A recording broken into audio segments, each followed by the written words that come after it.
What's up, everybody? My name is Godzi, and welcome back to another episode of Umineko When They Cry Answers Arc.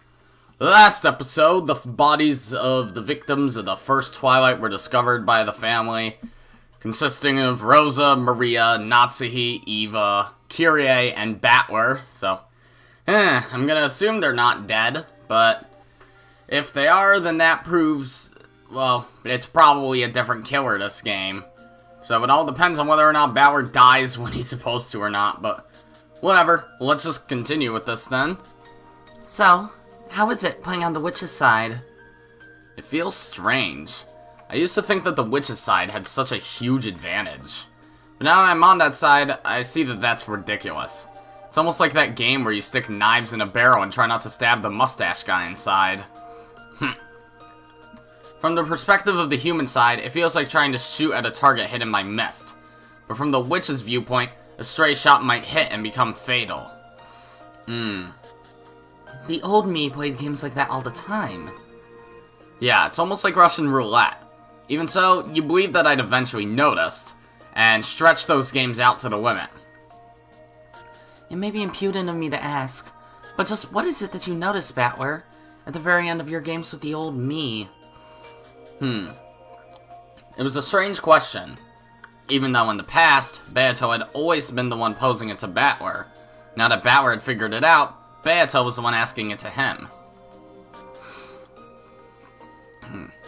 Our roles have been completely flipped, haven't they? In the past, only you remembered, and only I forgot. But this time it's the other way around. Only I remember, and only you have forgotten. Would you mind telling me what it is? Telling you would be easy, but I don't want to tell you. I'm not trying to be mean, I just want to believe in a miracle for a bit myself. A miracle? Yes, this was a single miraculous seed that Battler had left behind. If Beato could remember a certain something without being told, that would prove that Beato had truly revived. So he wouldn't tell her. It was Battler's final seed, which existed because he still couldn't abandon his hopes for Beato's revival. If you can't tell me, then I won't ask. If I have displeased you, please forgive me. Don't worry about it. I just never know when to give up. As she watched that sad smile, Beato's chest tightened. He was looking at her and seeing the old her. Yes, I must become my former self, for his sake. My older sister who gets burned by spiderwebs, and I who don't, must become one. Surely, it's more useful to him if I go on a journey to find myself now, than if I simply watch over his game. How do you feel about this game? Do you think you can win? I intend to win. I'll win, and end this eternal torture, just like Beato wanted. When it ends, what will happen to the world? Who knows? I wonder. However, that's what we wished for. So no matter what the result is, I'll accept it. What will happen to me? Beato was uncertain. Even she was probably no more than a piece in this game.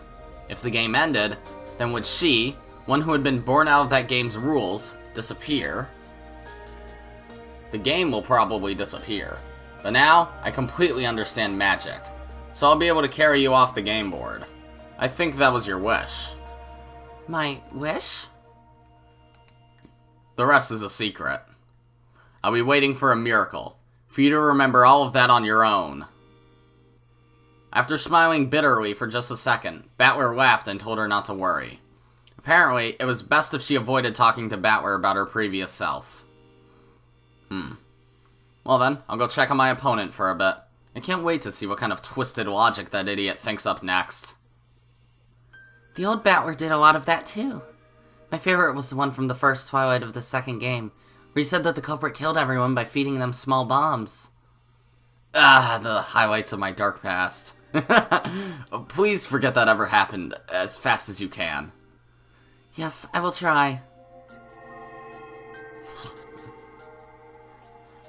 Man, the person who wrote this, and I always forget their name, but They're not gonna let that Goda theory go, are they? Oh well, that's funny. Battler became a cloud of gold butterflies and disappeared into the darkness. Bayato kept bowing until he disappeared completely. To fill in his place, a single gold butterfly appeared and became Bayato the Elder. Aloha. Did you call for me, little sister? Yes. I want to know more about you. And I want to know what the real me is like. I want to become like that.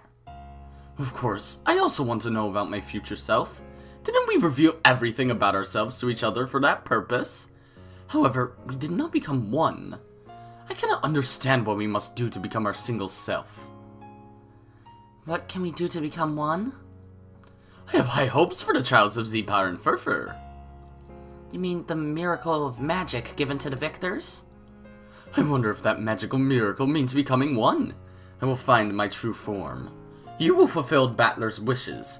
Battler will be overjoyed too, so all three of us will have what we want. This is a trial, right? It means we cannot lose to the other two pairs. George and Shannon, Jessica and Cannon. I can only grasp happiness by trampling over them. The conditions apply to all of us. If one of the others succeeds in love, the other two groups, including you, will be trampled over. Why must the scales be so tilted, I wonder? Tilted? Some people will find love, others won't. In that case, you can put those two groups on a scale. However, the scales for our trial have 3 plates, and 2 must lose for 1 to win. It seems horribly skewed. Who knows? It might mean that successful love is worth 2 destroyed loves. You're too insecure, little sister. If you can't put your desire to answer to Battler's expectations before your uncertainty over what happens to the losers, you won't be able to win anything. You're right. I won't give up our victory. I don't like doing this to others, but there will be no hard feelings between us and them. If I do lose, I'll give my strongest blessings to whichever of the lovers wins. So I'll fight with all my heart and soul, so that I have no lingering regrets. And I'll win that miracle of magic.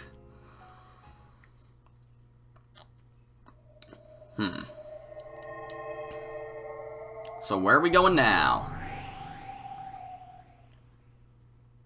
Ah, here, okay. How was it? How'd the red and blue shootout over the first Twilight go? We started by testing the waters. Battler seemed pretty eager too. She had just come back from a fierce fight with Battler, where she had gathered information by making demands for the red text. It was the old, familiar kind of fight, reminiscent of when the red text had first appeared, or when use of the blue text was first permitted. And the result? First, in all cases, it was the victims themselves that constructed the closed rooms. Also, those closed rooms were perfectly preserved until Krause's group broke them open. Also, I confirmed that during this period, all sorts of interference from the outside were impossible. Erika reported this proudly, as though it had been a great battle, but Berncastle looked bored as she listened. After looking at her blankly for a second, Lambda Delta spoke her opinions frankly. Wait a second. Doesn't this mean this closed room murder was perfect? What?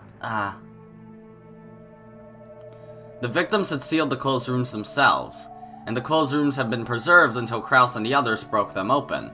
And no one had been inside the closed rooms except for the victims. In Krause's group, the ones who had broken the rooms open were not the culprits.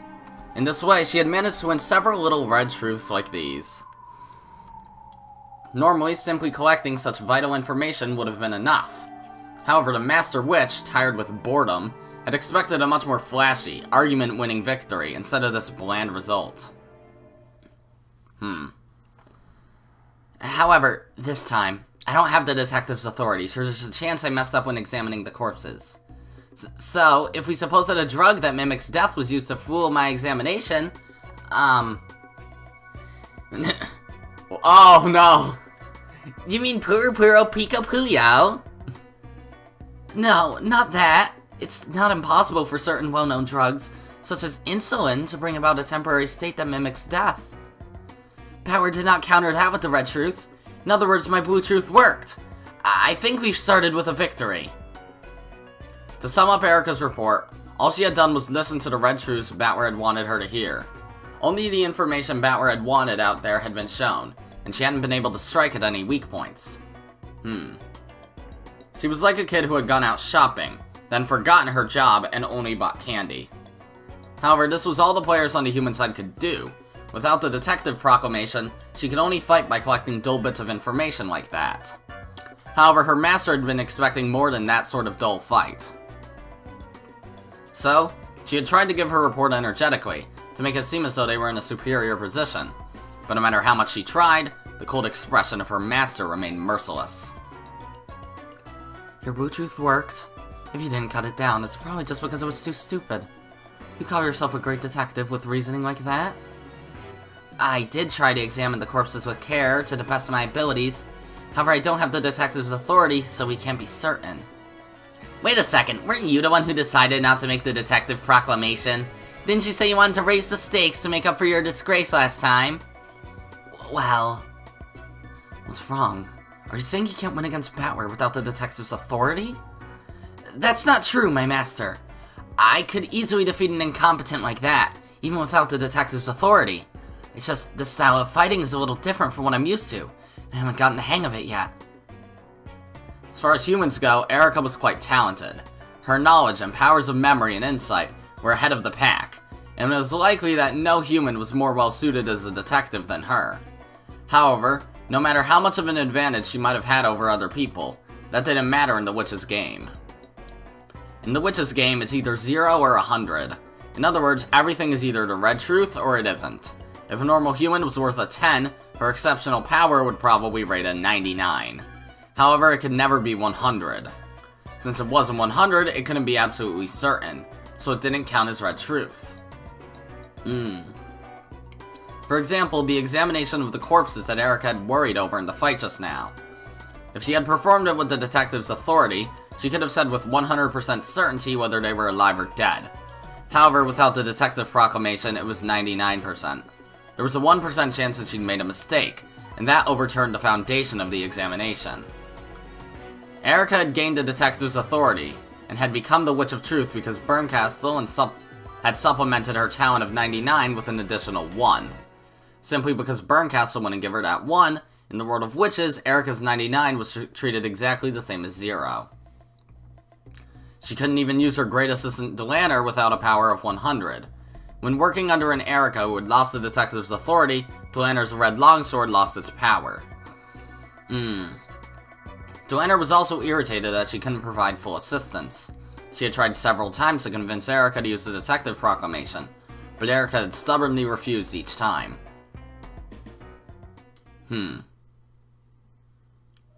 Why not just do it? Make that detective proclamation. If you do, you'll be unstoppable.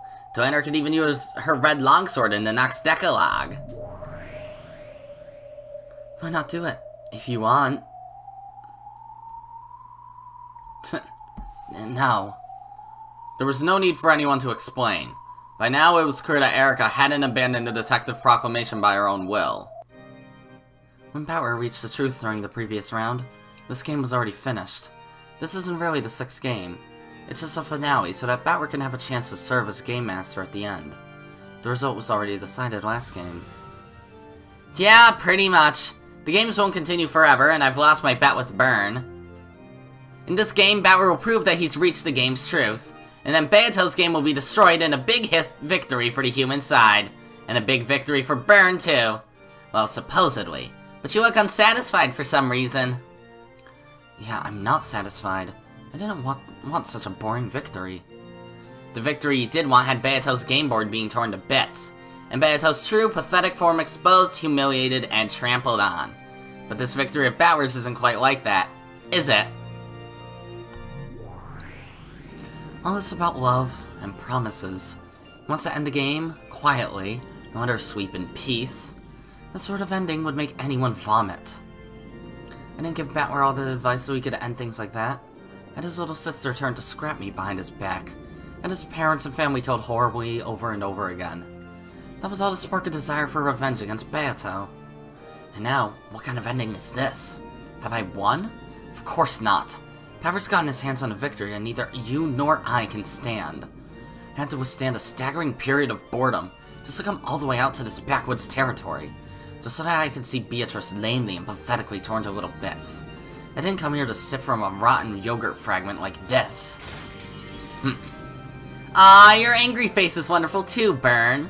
I see, so this is why you wanted to straighten things out for yourself at least once at the end.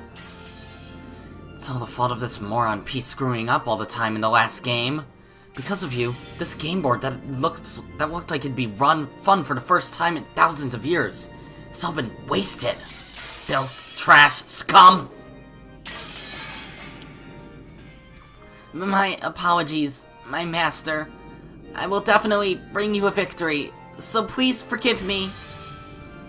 If you couldn't win with the detective's authority in the last game, how do you expect to defeat Battler now that he's the game master? You don't have a chance at winning even with the detective's authority, so why bother with it?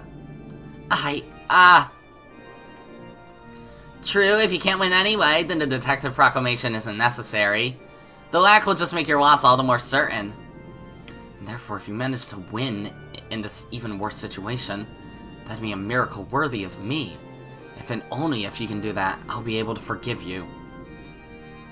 Yes, I will surely show you that miracle. Like hell you can, scum. All you can do is thoroughly expose your wretched self in a horrible punishment game. With your only weapon taken away from you, and through it all, you'll still roll over playfully and beg to keep me entertained, scum. Sounds like you're having fun. Am I getting in the way? Who's talking? Okay. I didn't exactly guess, but it worked, because, hey, regular voice anyways.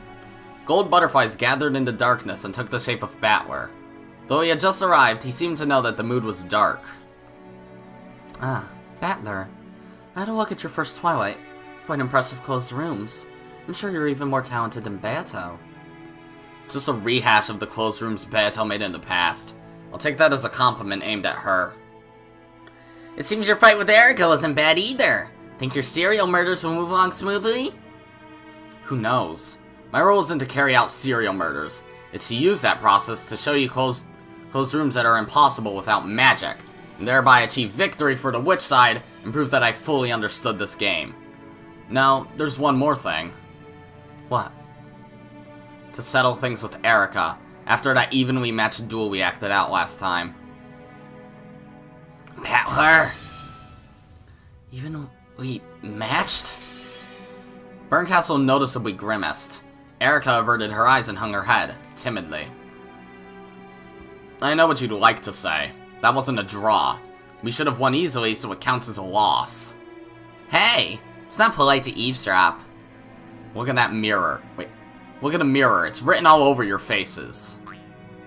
No way! Where? Hey, what's going on? If you tell me it's written in ink only morons can't see, then death, super death for you!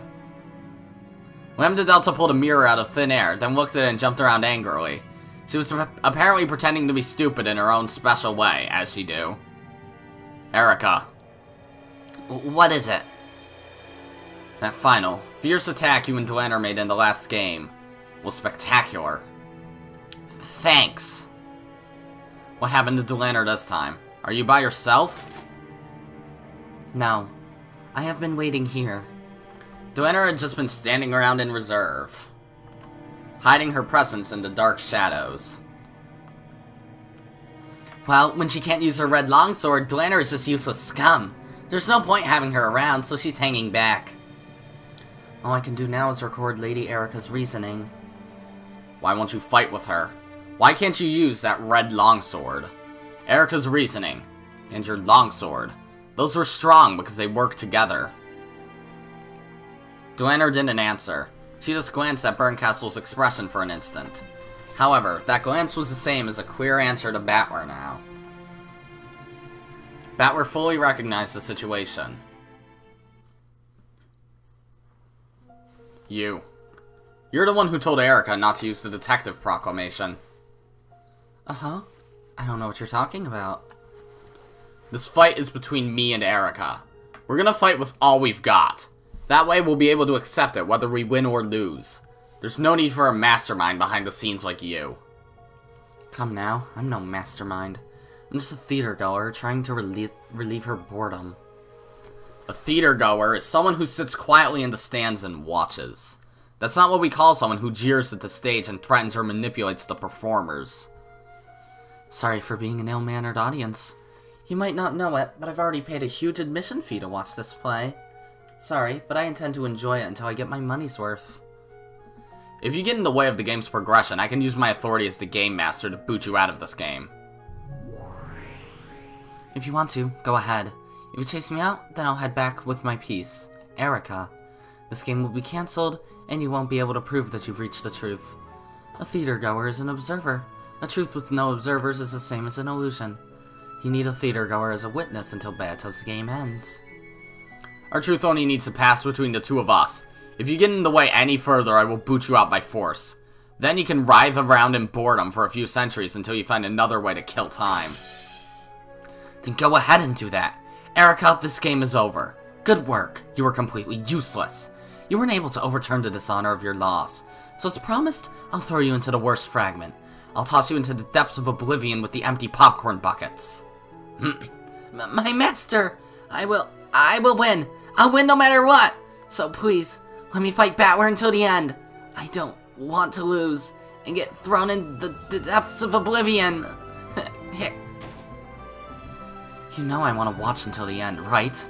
But Battler says he'll toss me out. Hey, what do you do, Lambda? Well, I realize you've been irritated since the last game, Burn. But calm down a bit. And Battler, don't provoke Burn so much. This kid can't control her emotions sometimes. Shut up. Who can't control her emotions? Burncastle, who had never shown any expressions at all at one point in time, was now twisting her face into all kinds of displeased and ugly shapes. When Lambda Delta made fun of that, Burncastle clicked her tongue and looked away. As they say, nothing can stop poison but poison. Apparently, Lambda Delta was the only one who could rein Burncastle in. Erika, you want to fight Battler, clear your name, and get Burn back into a good mood, right? Yes. Battler, you want to quickly and neatly end this final game so that you can prove that you found the truth, right? Yeah. This is a face-off between me and Erika. I won't let anyone get in my way, but I won't let anyone get in Erika's way either. Battler. If both of them wish to fight, then that should be respected. Leave Burn to me. I'm the only one in the world who can calm that kid when she gets in a bad mood. You're the same sort as her, but at least you can be reasoned with. You shouldn't underestimate me. I just like seeing Burn grimace. That's why I've taken a liking to this game of yours. If you think I'm easy to handle, you're apt to get burned, okay? Humph. Well, that just about makes sense. Dwener can't use her red longsword because the detective proclamation hasn't been made. If Erika makes it, she'll regain her power right away. Right? Yes. When that happens, forgive me. Erika. What? Make the detective proclamation. No. Do you really think you can beat me as I am now without the detective's authority? I can win. Lord Battler, Lady Erika herself is at peace. She cannot disobey her master's orders. All she can do is gather the power she has and fight for survival. And Dwener, your power can't be used at all without the detective proclamation? I need permission before unsheathing the red key. One form of that permission is the detective proclamation. Are there any other ways of getting that permission? What are you saying? If you're doing this out of pity for me, that's none of your business. Quiet. You're so flimsy by yourself that it's boring. Be quiet, detective who isn't a detective. Gah. The red key is infinitely similar to the red truth. If and only if I am giving a truth, I am permitted to draw my sword for items that pertain to it. What do you mean by a truth? For example, there are Lady Erika's packing tape seals.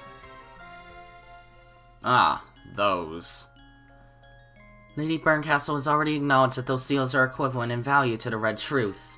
Therefore, I am permitted to draw the red key, at least for truths pertaining to those seals. Those cost caused me a lot of trouble last time, so I had all the sticky packing tape removed from the game board this time around. A splendid move. Erika was proud to be able to call herself the detective, wasn't she? Yes. Though her only goal was to irresponsibly solve riddles, it was a matter of pride for her. Then she must really be suffering now that she can't make that proclamation.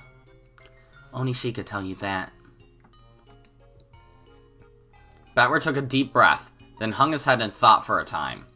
Erika was his enemy, but she was the player on the human side, and without her, there would be no game. It had been the same with the old Beato. Battler had one-sidedly viewed Beato as an enemy. However, though Beato had thought of him as her opponent, she hadn't considered him an enemy on a personal level. In accordance with the rules, I must fight my rival ruthlessly. However, that doesn't mean I need to hate Erika herself. I won't misunderstand Beato's game. Erika, you're free to choose not to make a detective proclamation. In that case, go and fight just with your power as a human. I've been prepared to do that from the start. However, you have talented allies. Dlanner, Gertrude, and Cornelia. You aren't alone. You have allies. Yeah, but they're unreliable, powerless, and useless scum. Dlanner, just like how I was supported by Virgilia and Ronove in the past, Erika needs support as well. I know from repeated experience that playing for the human side is tough. Yes, I will assist her with all the power I possess. I don't know which one's saying it. Understood. Oh, that first one's probably Gertrude. Understood. Know that it is our job. Humph. And you can't even use the red truth. Erika, I will give power, not to you, but to your allies. Huh? Well, what do you think you're doing?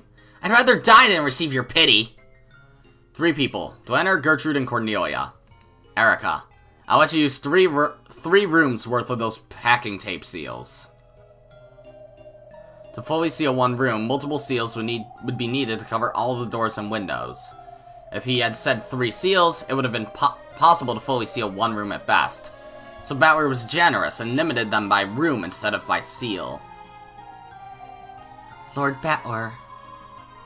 As the Game Master, I also acknowledge that these seals have the same effect as the Red Truth. This way, you'll also be able to wield that red longsword in a fight surrounding those. Right? Yes. But, are you certain? Winning against Erika when she's less than a detective is hardly a victory. If Erika's upping the stakes, then I should have the right to do the same. Woo, what a man! Aren't you lucky, Erika? Now you can use a bit of red without making the detective proclamation and irritating your master. You'll regret this. I'll use these 3 seals and kill you, no matter what. Perfect. Come to kill me. Yeah. It really is a cool parallel, with Battler and Beatrice's position and Erika and Battler's. Like, it almost feels the exact same in a way, but with the same amount... Well, actually, no, it really does feel kind of the same as the second game in a way. Though it was only for 3 rooms, it was a red truth that Erika desperately wanted. Now, she finally had enough leeway to fight as she pleased. She ground her teeth at being pitied by Battler, but her tears were not those of shame. Understood. 3 rooms worth of packing tape seals. Accepted. Regarding this matter, should we consider them as being accepted retroactively, back when Lady Erika received a non-sticky packing tape from Mrs. Kumasawa? Erika had borrowed packing tape from Kumasawa to make seals with. However, Battler had made it so that those weren't sticky. If he ruled that there had never been any problem with the stickiness of that packing tape, the transition can be made smoothly. Sure, that's fine. I'll rewrite the tale. The packing tape that Erika received from Kumasawa late at night on the first day was sticky, but there was only enough left to use on 3 rooms. I'll apply that from here on out. Understood. Lady Erika will also retroactively adjust her movements, starting before the discovery of the first Twilight, and taking into account that the application of this privilege is now possible. As soon as these changes affect the progression of the game, they will be reported to the Game Master. Letting you do it retroactively even though you know which rooms the crime will occur in. That gives you a pretty big advantage. You won't have to waste tape on other rooms. Seems you've grown quite arrogant since becoming Game Master. Isn't it fun To give out charity to your pathetic opponents? Quiet. And don't misunderstand, I'm not being arrogant or soft here. Erika, use this weapon and come at me with all you've got. Then I'll crush you with all I've got. So hold your head up high and use those 3. That is all. Battler made to leave the room with a flick of his cape. As he did, he thought he heard Erika let out a strained voice calling him to a stop. What is it? If you have no business with me, I'm going. Make sure you talk with Delanner. Don't listen to those obnoxious witches, whatever they tell you. As long as I'm on this game board, I won't let them do whatever they please. Thank you. Thank you. I'll fight with all I've got. I'll come at you with all my strength. So, I'll defeat you no matter what. So, if you do win against me, please crush me with all your strength. Please don't leave a scrap behind. Understood. And don't you go easy on me. This is the final game. I'm playing to prove to Beto that I've reached the truth. By now, who wins and who loses doesn't affect that goal. So I just want to accept you as a rival and settle this. In the game, let's suspect each other over everything as enemies. But as fellow players, let's trust each other. That's how this game is supposed to be played. Yes. Thank you. Thank you. Battler melted into the darkness, became a cloud of gold butterflies, and vanished. Erika remained behind, sobbing. Ooh, hick. Just kidding.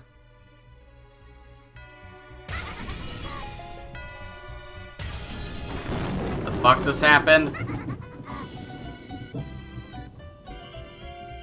Okay, so she was fooling him. Great. Jeez, you're a dim, stupid man. He totally fell for it and gave me the tape.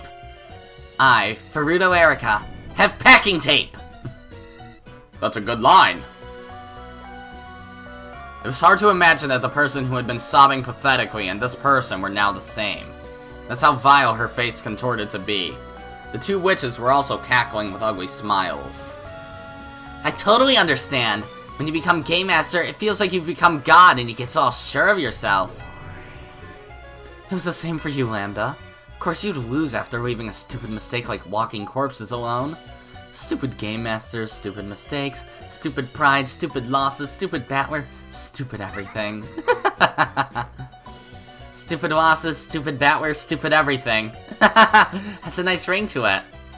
That's a good line. No, I said that this time. Fuck off. Your joke is irrelevant. Nice one, my master. Stupid Battler, stupid everything. Stupid Battler, stupid everything. Now you're just wearing it out, Jesus. If that stupid Battler really thinks Erika's at a disadvantage, then I really pity him. A detective proclamation isn't what you need to kill a moron. Death by falling on a piece of tofu? It'd have to be soft tofu, too. Add some gochujang chili paste and you've got a snack that'd go great with some wine. The 3 giggled together. Some wine, as if any of you appear old enough to go to a bar and actually get a drink. It had all been an act to get the packing tape for the seals from Battler. Even though the packing tape that had tormented him so much in the last game was unusable in this one, he had fallen for Erika's act, and she had gotten what she wanted, through just 3 rooms worth. Just 3 rooms worth. The illusion that Erika had an overwhelming disadvantage was just an act. A trap to trick Battler and make him hand over the packing tape. With this, I can kill Battler perfectly! I figured out those pathetic closed rooms long ago. A perfect closed room? Dumbass! I'll show you a real perfect closed room. And I could almost cry for joy at the fact that you gave me the weapon that'll finish you. My master, Lady Lambda Delta, thank you so much for going along with this act. It was fun! No need to thank me. Plus, it wasn't an act. Berncastle said something that was probably disturbing, but in her good mood, Erika didn't care a bit. That pudding for brains moron, thinking he's done something so noble. I'll make you regret it. Hee hee hee hee hee hee hee. Well, that was something. Alright, let's use these seals at our leisure. You did great too, Delanner. It seems that Battler trusts you, so he believed every word you said.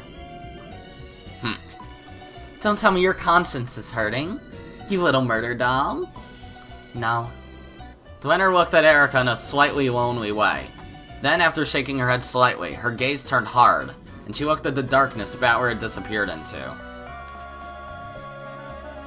He should have known that this was a no-holds-barred fight. How foolish, Lord Battler. This is, without a doubt, the result of your pride. Mr. Battler, this will be fatal.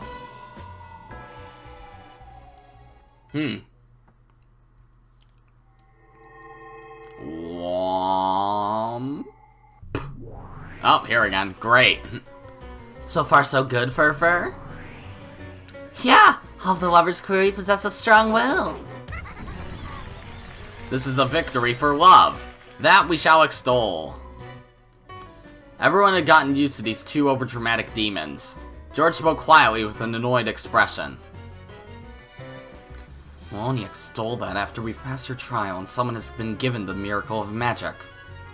I agree. We've all passed the first trial. What's next? I won't hold back anymore. I'll do whatever it takes. Yes, we won't lose. We won't lose either. Yeah. And of course, the same goes for Battler's group. Of course. I doubt anyone here is so naive that they hope to win by having the others forfeit.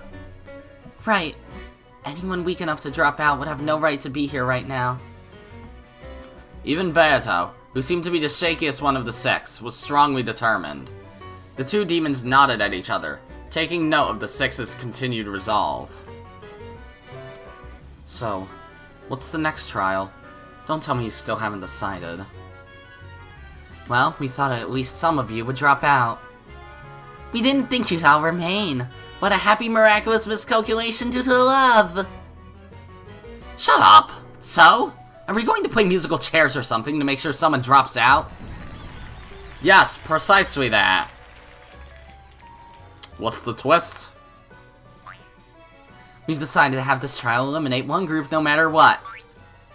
This trial is the second twilight of the epitaph. Tear apart the two who are close. Ah! I don't get it. Zepar, Furfur, what sort of trial is this? Do you mean we're going to kill each other? That'd settle things quickly. Though it's not exactly civilized. Love is for carnivores. I guess we can't all just find happiness together, can we? Well, I think that at least means, guess what? Battler and Beatrice have to win, because Beatrice doesn't exactly have a human form on the island. This is what they call a zero-sum game. It's an economic word, but maybe you've heard of it. No, my apologies. Zero-sum game. It's where victory and losses all cancel out to end up with zero. Oh, not to mention fucking Battler was the first Twilight, so great. In order for someone to win, someone else must be forced to lose. It's the ruthless way of this world. Heh. If only everyone could be happy, but there's no way an ideal world like that could exist. No, there is. That is the Golden Land. The Golden Land? What are you talking about? That's right. If you reach the Golden Land, all love will be satisfied. However, like heaven and hell, it's not a place in this world. I wouldn't want that. Love has meaning because we find it in this world.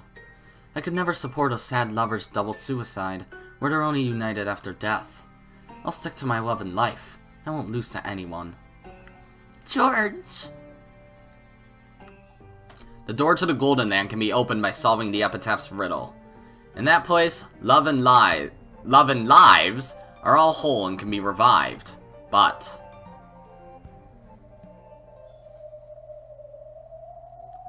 we're straying from the point. Let's hear about the second trial now. Right. What are you trying to make us do with this tear apart the two who are close thing? It's quite simple. I thought I clicked. The only possible way to tear apart two lovers is by the sad farewell of death. The second trial involves killing one of the six.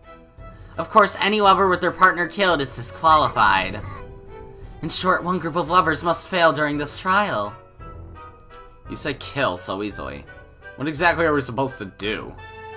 You can just fight to the death. Or you can decide by a lottery of some sort.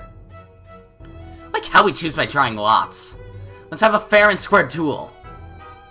Though if we do that, I imagine that Battler, the Game Master, and Beatrice, who's the Golden Witch even though her memory is gone, will have a substantial advantage. Well, I wonder about that. Don't worry. For this trial, we have made everyone's powers equal. Even the Game Master, Lord Battler, is taking this trial on an even footing with everyone else. In that case, it's fair. Is it completely and purely on an even footing? Yes, it's perfectly even. Even in a one-on-one matchup, victory would be decided by luck. It's perfectly even. So it'll probably take some time before it's settled. So is the trick to attack when you're in a superior position, I wonder? Duels that take time are, of course, wonderful. Why would anyone leave it up to luck? Of course we want to fight in a situation to our advantage.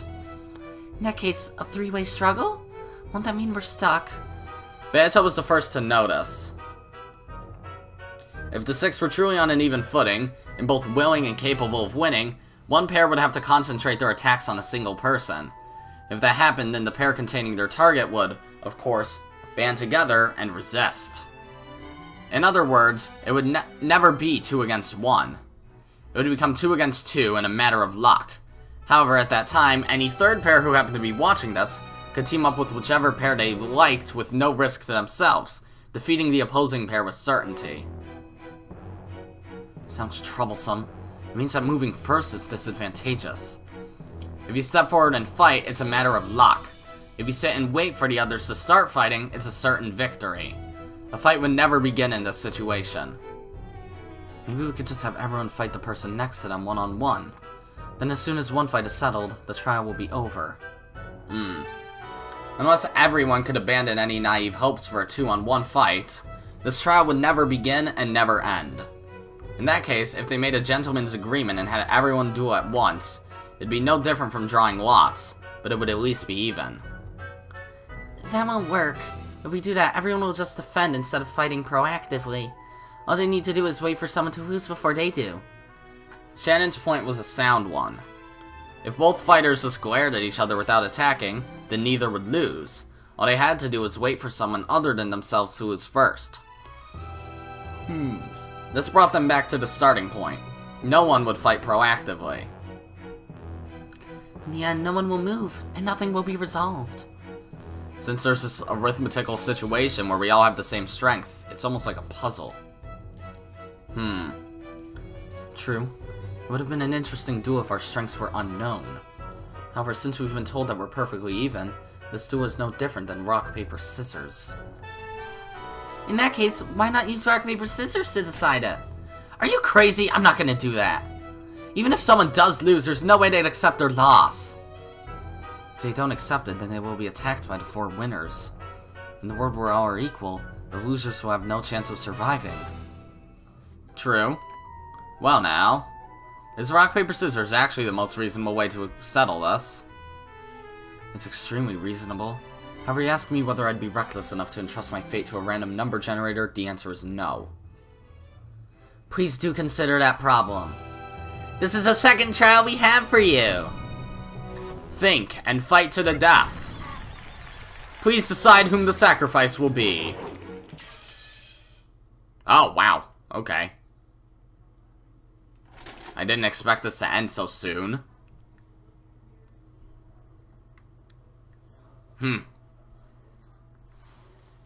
That was only like 40 minutes. Roughly, right? Do